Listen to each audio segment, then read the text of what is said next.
Sejam muito bem-vindos, pessoal, a mais um vídeo. Agradeço mais uma vez vocês por estarem aqui para a gente trocar uma ideia e para a gente bater um papo nessa terça-feira. Então, se você já puder deixar aquele like, vai ser de grande ajuda. Se você também tiver o recurso do Hypar aí, também ajuda bastante aqui a nossa iniciativa. Além disso, coloca suas opiniões nos comentários, que é uma extensão do conteúdo também. E se não for inscrito, se inscreve e chega mais para a gente bater um papo sobre futebol. Bem, tem bastante coisa para a gente comentar aqui, ó, bastante mini assuntos rapidinho assim, sabe? Fazer um mix de assunto rapidão. É o seguinte, o Zenit, ele deve colocar 3 jogadores no mercado no meio da temporada. Então, terminando a temporada na Rússia, né? O Zenit deve colocar 3 jogadores à disponibilidade. O Nino, o Wendel e o Luiz Henrique. Essa informação é do Bruno Andrade, lá no Fala Fonte, programa da ESPN. Valores, tá? Nino, de 10 a 12 milhões de euros. Wendel, de 20 a 25 milhões de euros. E Luiz Henrique, de 40 a 50 milhões de euros. Então, Luiz Henrique, o jogador mais caro deles. Neto, qual que é o motivo do Zenit colocar o Luiz Henrique para negócio no meio da temporada? Eu acho que é fazer dinheiro mesmo. Acho que a intenção deles, eles têm ali com certeza uma meta orçamentária de arrecadação e eles querem utilizar esses jogadores já. Por isso que já tem esses valores pré-estipulados para fazer isso.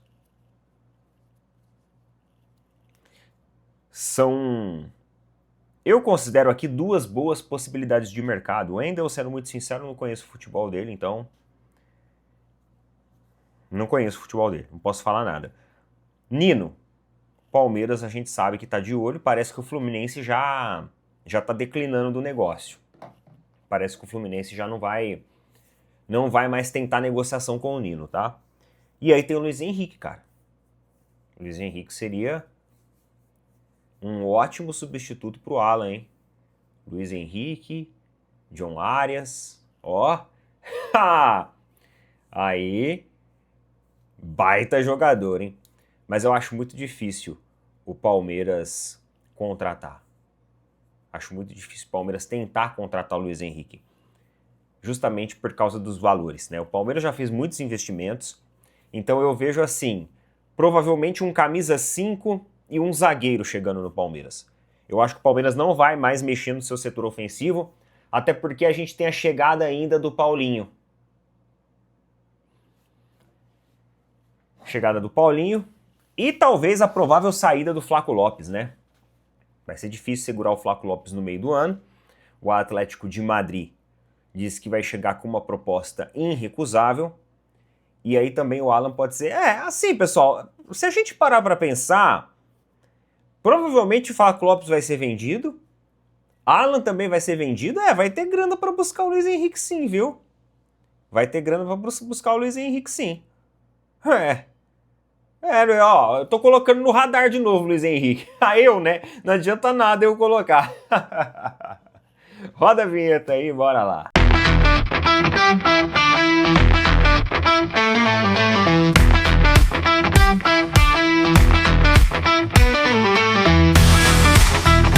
E antes de mais nada, meus amigos, não se esqueçam de apoiar os nossos parceiros da Tribo da Sorte. Ó, Tribo da Sorte tá com a Mega Sena acumulada, vai pagar hoje mais de 160 milhões de reais. Então são mais de 160 milhões de motivos para você clicar no link que eu estou colocando fixado nos comentários ou no QR Code que está aparecendo aqui. Vai abrir um chat e você vai pedir pro pessoal lá o cupom de desconto do canal do Opina Porco. Eles vão gerar esse cupom, vão te mandar e você vai utilizar na plataforma da Tribo. Tem Loto Fácil, tem Lotomania, tem vários e vários produtos, vários serviços ali das boas e velhas lotéricas, sabe? Só que tudo isso com tecnologia, no conforto da sua casa, sem você ter que se preocupar em organizar bolão. De acordo ali também com a disponibilidade do seu bolso. Tem para todos os gostos, beleza? Então, A menina dos olhos hoje é a Mega Sena, que vai ter o concurso logo mais à noite. Então 160 milhões, mais de 160 milhões que estão acumulados, é a sua chance, beleza? Tribo da sorte, galera. Tamo junto, acessa lá, tenho certeza que vocês vão gostar. Continuando as nossas mini pautas, ó, o Fluminense acertou a contratação do centroavante Rodrigo Castilho, aquele mesmo da Lanús, que jogou contra o Flamengo agora, na semana passada, na semana retrasada. O jogador aí, centroavante, foi contratado pelo Fluminense. Mano, não sei se é boa contratação, eu não conheço o futebol dele. Às vezes eu tenho a sensação assim que o cara fez uma partida boa na Recopa e aí o Fluminense foi lá, olhou, não, vamos comprar porque esse cara deve ser bom. Às vezes eu tenho essa sensação, mas provavelmente teve um trabalho de scout maior que isso. Eu não conheço o futebol dele, tô sendo muito sincero com vocês. E o Fluminense, mano, uma parada a gente tem que dar o braço a torcer. O Fluminense é muito bom de encontrar alguns nomes assim de jogadores que não são tão badalados, e no fim os caras chegam aqui e jogam bem, né? Vocês já perceberam? O John Arias os caras compraram, velho. Preço super barato. Aí revelou o John Arias. Agora você tem esse Lúcio Acosta aí, jogadorzaço. Então o Fluminense, mano, os caras eles têm um dedo bom, cara, pra jogador. Eles realmente sabem muito bem fazer um trabalho ali de pesquisa de mercado, de scout, consegue trazer jogadores com um bom custo-benefício. Claro que coletivamente a equipe acaba não sendo o reflexo disso. Você acaba tendo ali um, dois, três jogadores que assumem protagonismo, só que coletivamente falando a equipe ainda é uma equipe frágil. Não é uma equipe que consegue sempre estar ali, né?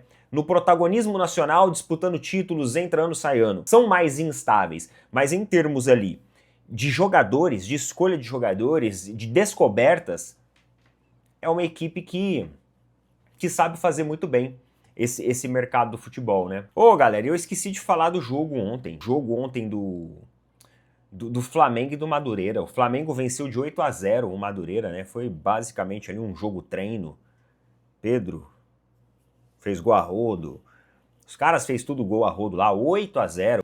Flamengo passeou em uma segunda-feira de pouco público, também não é para menos, né? Segunda-feira, Madureira e Flamengo, com o Flamengo já tendo vencido o primeiro jogo de 3-0. Não tem realmente uma expectativa para um super público, né? E aí, o Felipe Luiz, ele utilizou ali os jogadores que estavam mais descansados fisicamente. Essas foram as palavras dele antes do jogo, que os jogadores que foram escolhidos ali eram jogadores com o menor índice de desgaste físico. Além disso, ele disse que existe sim um desgaste físico que tem comprometido o desempenho da equipe do Flamengo, isso porque o calendário desse ano está muito diferente dos anos anteriores. A gente tem basicamente um campeonato estadual concomitantemente acontecendo junto com um campeonato brasileiro.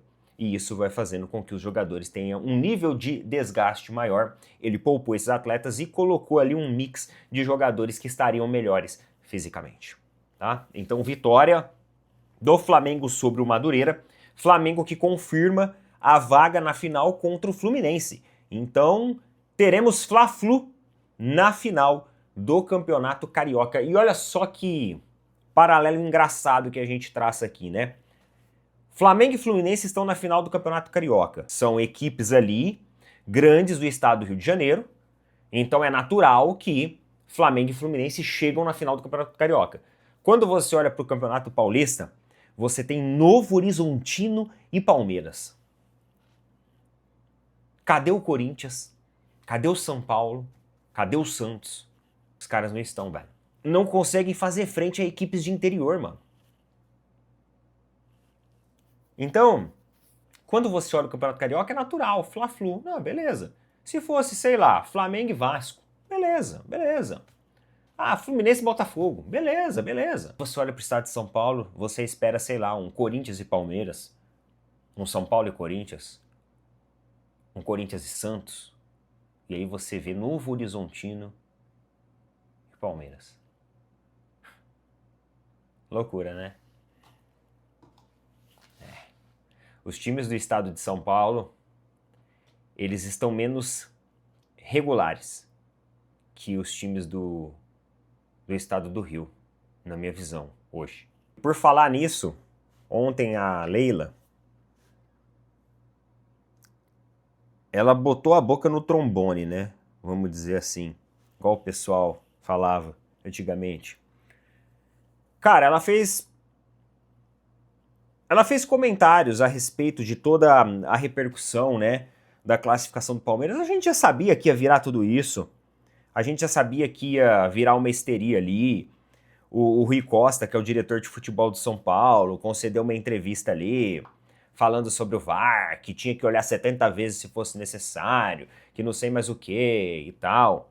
Tudo, né, muito bem ponderado, tudo com palavras bonitas. E a Leila Lavey, ela respondeu isso, né? E eu achei que alguns pontos da resposta dela, eles falam mais do que uma simples resposta aos diretores do São Paulo. Eles falam muito também com a forma que o Palmeiras enxerga esse ano o contexto do futebol como um todo. Olha só o que ela falou. Sou uma dirigente que não comento decisões de arbitragem para a imprensa, já dando uma cutucada no Rui Costa.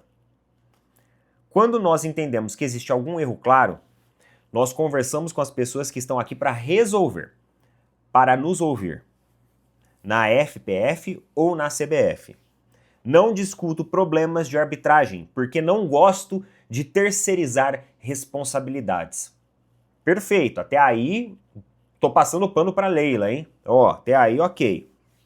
Existem, assim, alguns erros, mas contra o Palmeiras, a favor do Palmeiras, contra outros clubes, a favor de outros clubes. Acredito que existem erros sim, mas não gosto de terceirizar responsabilidades. Os problemas que tivemos, por exemplo, na Libertadores, ó, presta atenção. Eu não terceirizei a responsabilidade, isso é verdade.